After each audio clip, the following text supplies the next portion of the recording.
दुर्वहमत्र जीवितं जातं प्रकृतिरेव शरणम् शुचिपर्यावरणम्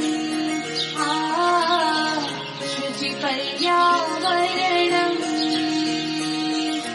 दुर्वहमत्र जीवितं जातं प्रकृतिरेव शरणम् शुचिपर्यावरणम् शुचिपर्यावरणम्। प्रिय विद्यार्थियों, अब हम गीत के चौथे पद्य की ओर बढ़ते हैं। इस पद्य में कवि ने अपनी एक हार्दिक इच्छा व्यक्त की है, लेकिन उससे पहले हम गीत का गायन करेंगे।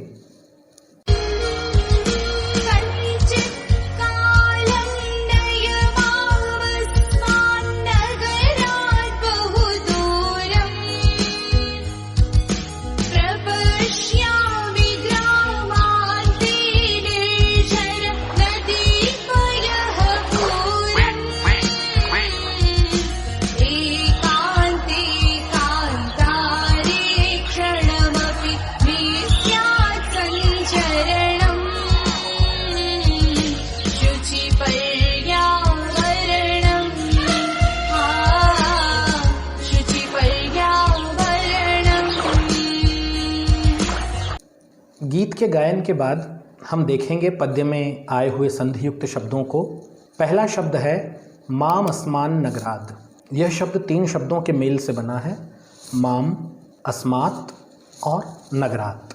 दूसरा जो संधियुक्त शब्द इस पद्य में आया है वह है ग्रामांते।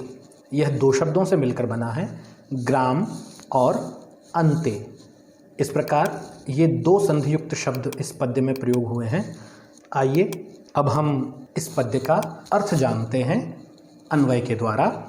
कवि इस पद्य में कहता है कि अस्मात् नगरात्, अस्मात् यानी इस, नगरात् यानी नगर से, बहु दूरम बहुत दूर, कंचित कालम, कंचित यानी कुछ, कालम समय के लिए, माम यानी मुझको, नय ले चलो।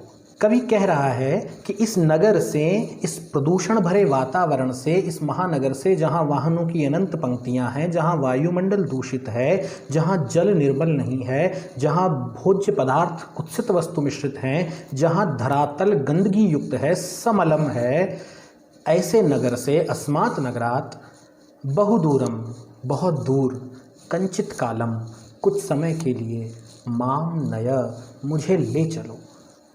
कवि परेशान हो चुका है, कवि का जीवन जीना दूभर हो चुका है और कवि ने यह इच्छा व्यक्त की है कि उसे इस नगर के प्रदूषित वातावरण से कुछ समय के लिए कहीं बहुत दूर ले जाया जाए। लेकिन कहाँ ले जाया जाए? तो इसके उत्तर में कवि कहता है ऐसी जगह ले जाइए जहाँ ग्रामांते, हमने देखा था ग्राम और अंते इन 2 शब्दों से मिलकर यह शब्द बना है। तो ग्राम का मतलब होता है गांव और अंत, गांव का अंत होता है गांव की सीमा पर, तो यानी ग्रामांते का अर्थ है गांव की सीमा। तो कहाँ ले जाने को कह रहा है कवि? कवि कहता है ग्रामांते, मुझे उस गांव की सीमा पर ले जाओ जहाँ निर्झर यानी झरने हों, नदी, पयः पूरम, पयः का अर्थ होता है पानी, पूरम यानी भरे हुए, पानी से भरे हुए तालाब, प्रपश्यामी देखूं, मुझे वहाँ ले जाओ जहाँ गांव की सीमा पर मुझे झरने दिखाई दें, नदी दिखाई दे, तालाब दिखाई दे। और क्या, और कहाँ जाना चाहता है कवि? कवि कहता है एकांते कांतारे। एकांते यानी एकांत, सुनसान, जहाँ किसी तरह का प्रदूषण न हो, जहाँ गाड़ियाँ न हो, जहाँ मशीनें न हो, जहाँ ये यंत्र न हो, ऐसे एकांत कांतारे। कांतार शब्द वन का पर्यायवाची है।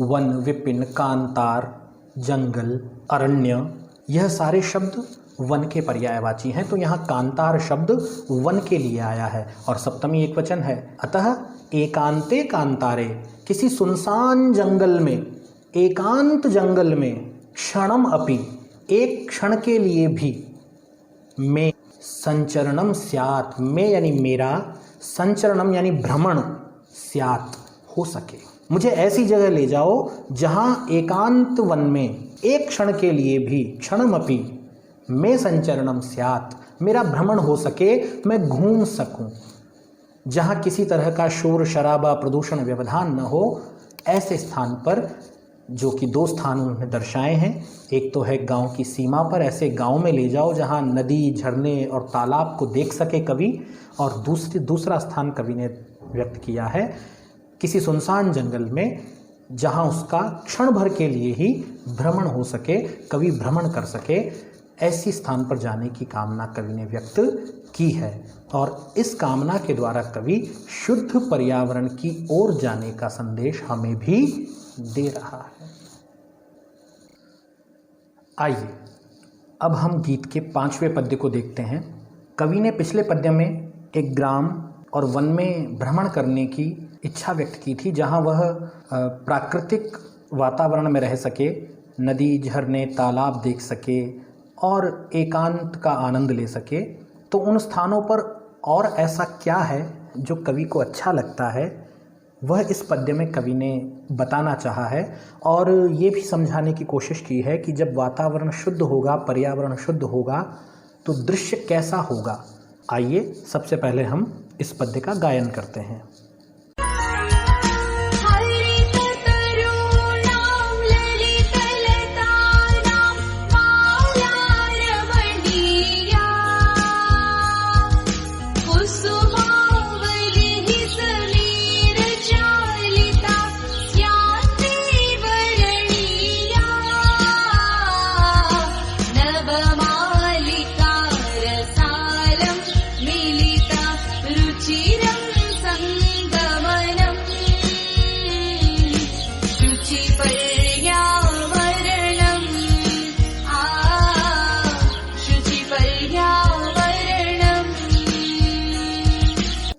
पद्य के गायन के बाद अब हम संधियुक्त शब्द देखते हैं। पहला संधियुक्त शब्द है कुसुमावलिः। यह 2 शब्दों से मिलकर बना है। कुसुम यानी पुष्प, अवली कहते हैं पंक्ति को। पुष्प की पंक्तियाँ, पुष्पों की पंक्तियाँ कुसुमावली कहलाती हैं। 2 शब्दों से मिलकर बना है, कुसुम और अवली। दूसरा शब्द है स्यान में। यह 2 शब्दों से मिलकर बना है, स्यात् और में। इसके बाद हम पद्य के अर्थ पर नज़र डालते हैं। हरित तरुणाम ललित लतानाम माला रमणीया स्यात्। हरित यानी हरे भरे, तरुणाम यानी पेड़ों की, तरु कहते हैं पेड़ को, षष्ठी बहुवचन का प्रयोग किया गया है। हरित तरुणाम हरे भरे पेड़ों की, ललित लतानाम, ललित यानी सुंदर, लतानाम बेलों की माला, रमणीया सुंदर होती है। हरे भरे पेड़ों की और लताओं की जो मालाएं हैं, जो पंक्तियां हैं, वह कवि को रमणीया स्यात् सुंदर लगती हैं।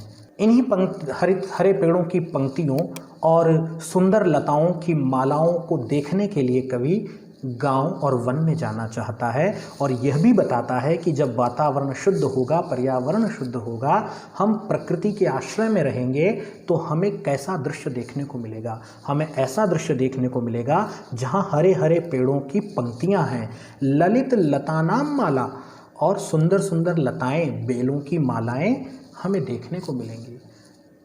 कवि कह रहा है कि हरित तरुणाम ललित लतानाम माला, हरे पेड़ों और सुंदर लताओं की मालाएं, पंक्तियां रमणीया स्यात् सुंदर हैं।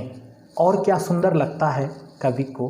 कवि कहता है समीर चालिता कुसुमावलिः में वर्णीया स्यात्। समीर कहते हैं वायु को, चालिता यानी चलाई हुई या हिलाई हुई। समीर यानी वायु के द्वारा चालिता, हिलाई गई, कुसुमावलिः फूलों की पंक्तियां में, मेरे लिए यानी कवि के लिए, वर्णीया स्यात्, वर्णीय कहते हैं ग्रहण करने योग्य को, स्यात् होवें। कवि कह रहा है कि समीर चालिता यानी वायु के द्वारा हिलाई गई कुसुमावली पुष्पों की पंक्तियां में वर्णीया स्यात् मेरे ग्रहण करने योग्य होवें। अर्थात जब हवा चलती है और उस हवा से पुष्पों की पंक्तियां, पंक्ति में लगे हुए कई सारे पुष्प उस हवा से हिलते हैं, तो ऐसा लगता है जैसे वे मुस्कुरा रहे हों। कवि उन्हें वर्ण करना चाहता है। कवि कहता है कि ऐसी पंक्तियां मेरे ग्रहण करने योग्य हैं। और क्या देखने को मिलेगा कवि को प्राकृतिक वातावरण में? तो कवि कह रहा है मिलिता नवमालिका, मिली हुई, मिलिता का अर्थ होता है मिली हुई, नवमालिका, मल्लिका पुष्प की लताएं। और कैसी लताएं? नव, नई, मल्लिका पुष्प की नई नई मिली हुई लताएं किसके साथ मिली हुई? रसालम, आम के वृक्षों के साथ। कभी आप आम के बाग बगीचों में जाएं तो देखें आम के पेड़ों पर मल्लिका पुष्पों की लताएं चढ़ जाती हैं। तो उस दृश्य को देखकर कवि ने कहा है कि मिलिता नवमालिका रसालम, मिली हुई नव मल्लिका की लताएं किसके साथ मिली हुई? आम के साथ मिली हुई नव मल्लिका की लताएं रुचिरम संगमनम स्यात्। यह एक रुचिर यानी सुंदर, संगमनम संगम हो। यह एक रुचिर संगम है। यह एक मन को भाने वाला दृश्य है, मन को सुंदर लगने वाला दृश्य है।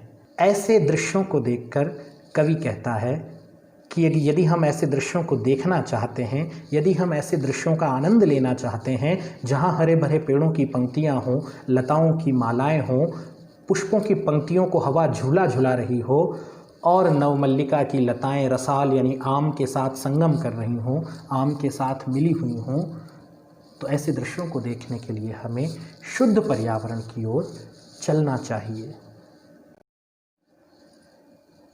प्रिय विद्यार्थियों, अब हम बढ़ रहे हैं गीत के छठे पद्य की ओर। यह गीत का उपांतिम पद्य है। आइए हम सर्वप्रथम इसका गायन करते हैं, उसके बाद इसके संधियुक्त शब्दों को देखेंगे और फिर इसके अर्थ पर विचार करेंगे।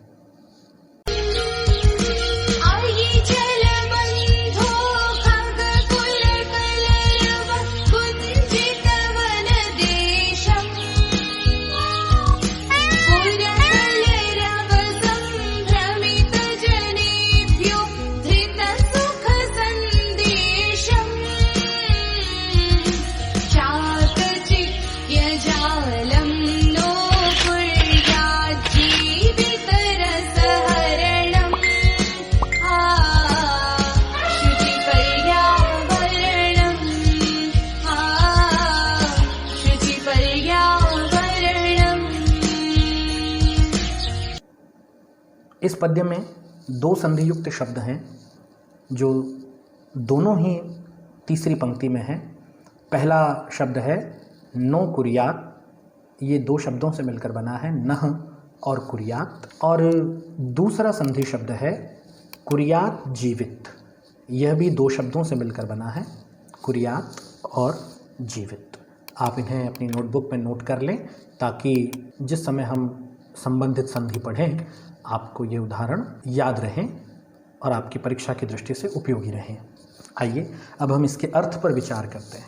इस पद में कवि कहता है अयि बंधो, वो संबोधित कर रहा है आपको और हमें, उसके पाठकों को, जो उसके श्रोता हैं उन्हें संबोधित करके कवि कह रहा है अयि बंधो, हे बंधु, हे भाई, खग कुल कलरव गुंजित वन देशम चल। खग यानी पक्षियों के, कुल यानी समूह के, कलरव ध्वनि से, चहचहाहट से, खग कुल पक्षियों के समूह की कलरव चहचहाहट से गुंजित, गूंजते हुए, गुंजायमान, वन देशम, वन प्रदेश में चलो।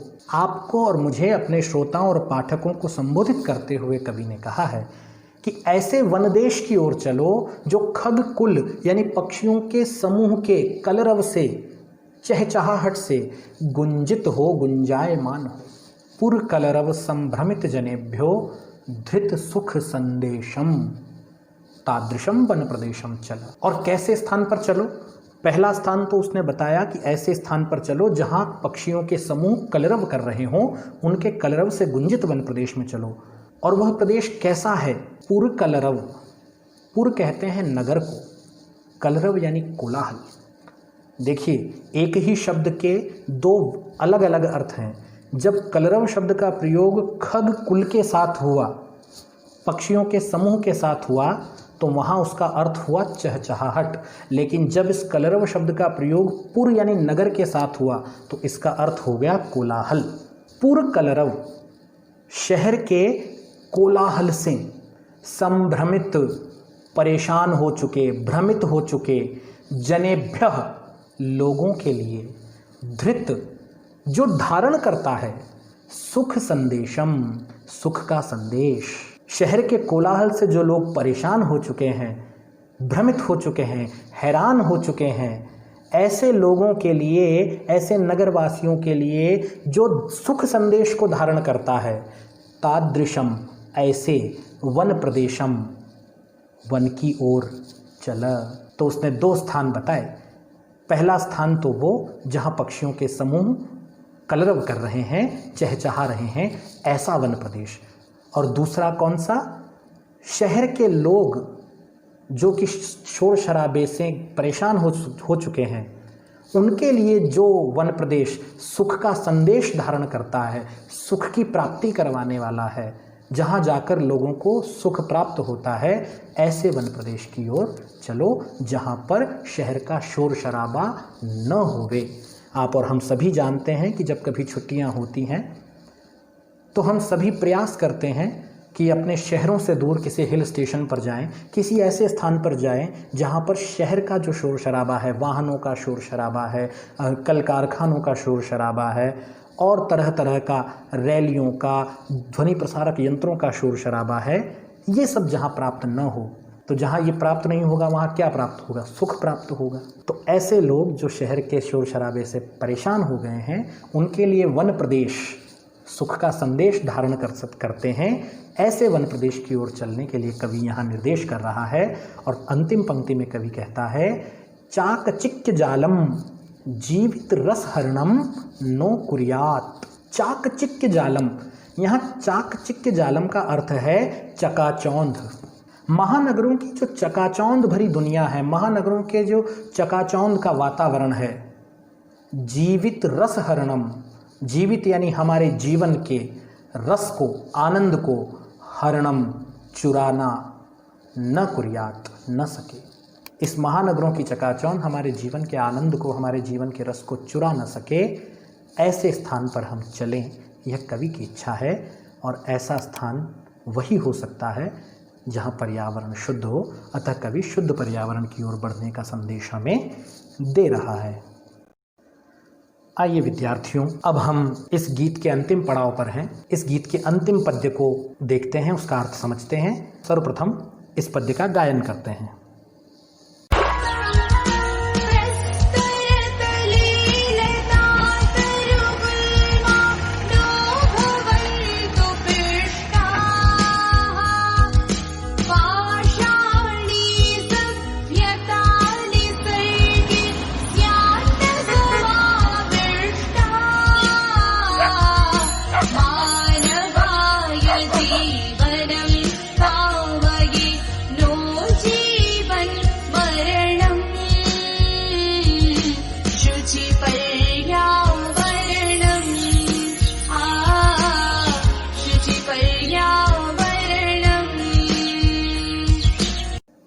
गायन के बाद हम इस पद्य में युक्त निहित संधि शब्द देखेंगे।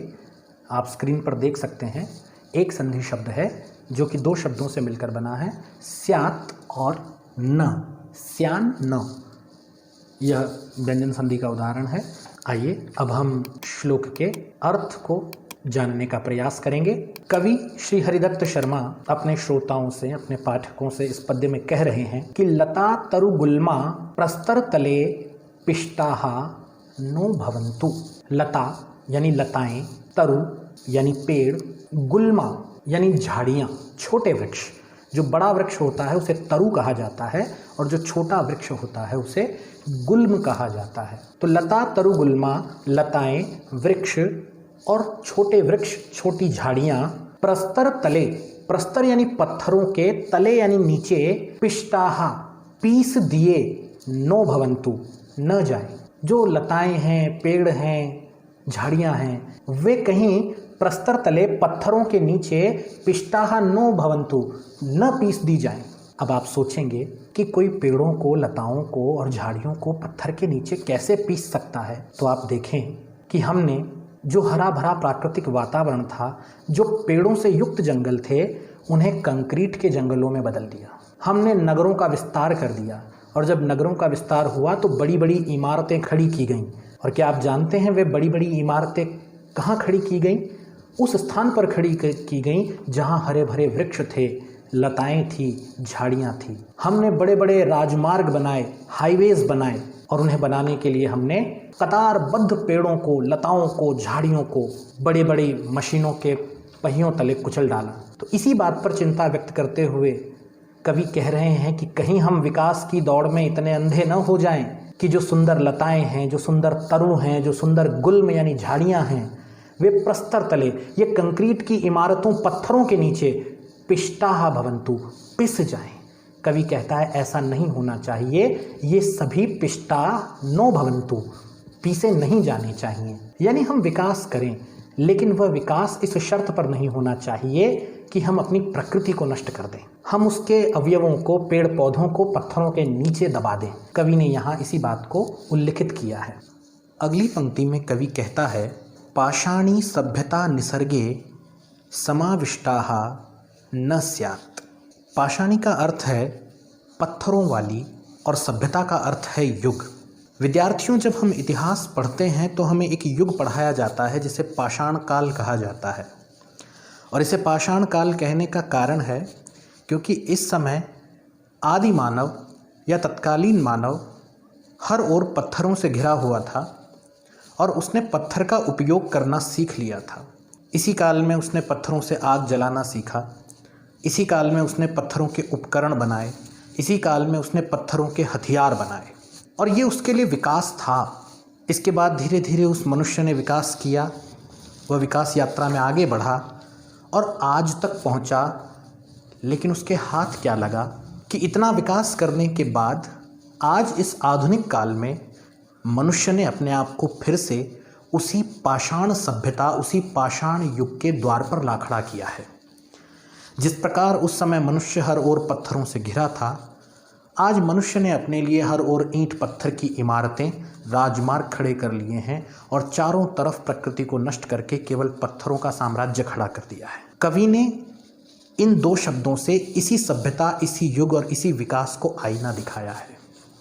और कवि कहता है चूंकि पाषाण कठोर होता है, इसलिए ये पाषाणी सभ्यता बर्बरता का भी प्रतीक है। कैसी बर्बरता और किसके प्रति बर्बरता? यह मानवीय बर्बरता का प्रतीक है, मानवीय निर्दयता का प्रतीक है, प्रकृति के प्रति। तो कवि कह रहा है कि यह जो कठोर पाषाणी सभ्यता है, ये जो ईंट पत्थरों की इमारतें और राजमार्ग खड़े करने की होड़ है, ये सभ्यता निसर्गे अर्थात प्रकृति में समाविष्टाः शामिल न स्यात्, न हो जाए। कवि को भय है कि कहीं यह पत्थरों की होड़, कहीं यह प्रकृति को नष्ट करके मानव के विकास की होड़ यदि प्रकृति के घर में घुस गई, प्रकृति में शामिल हो गई, तो फिर शायद प्रकृति को कोई नहीं बचा पाएगा। और इसीलिए कवि यहाँ कामना कर रहा है कि यह पाषाणी सभ्यता किसी भी प्रकार, येन केन प्रकारेण भी प्रकृति में, प्राकृतिक वातावरण में समाविष्ट न हो पाए, शामिल न हो पाए।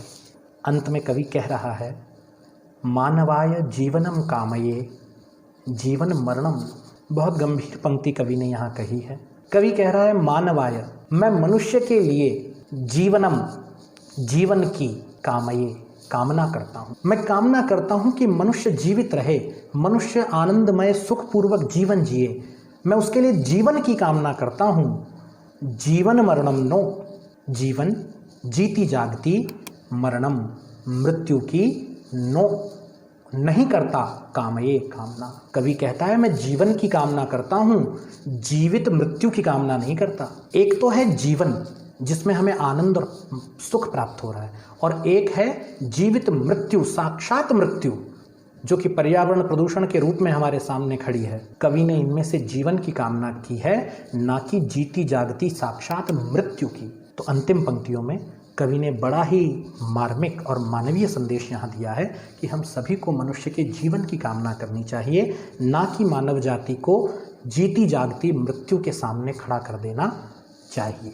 मैं आशा करता हूँ कि आपको इस गीत का भावार्थ समझ आया होगा और इस गीत में निहित भाव से आप परिचित हो पाए होंगे और निश्चित ही परिचित होने के साथ साथ आप इससे प्रेरित भी हुए होंगे और पर्यावरण प्रदूषण के दुष्प्रभावों के बारे में जान पाए होंगे और स्वच्छ पर्यावरण किस प्रकार आनंददायक है, सुखदायक है, इसका अनुभव भी आप कर पा रहे होंगे।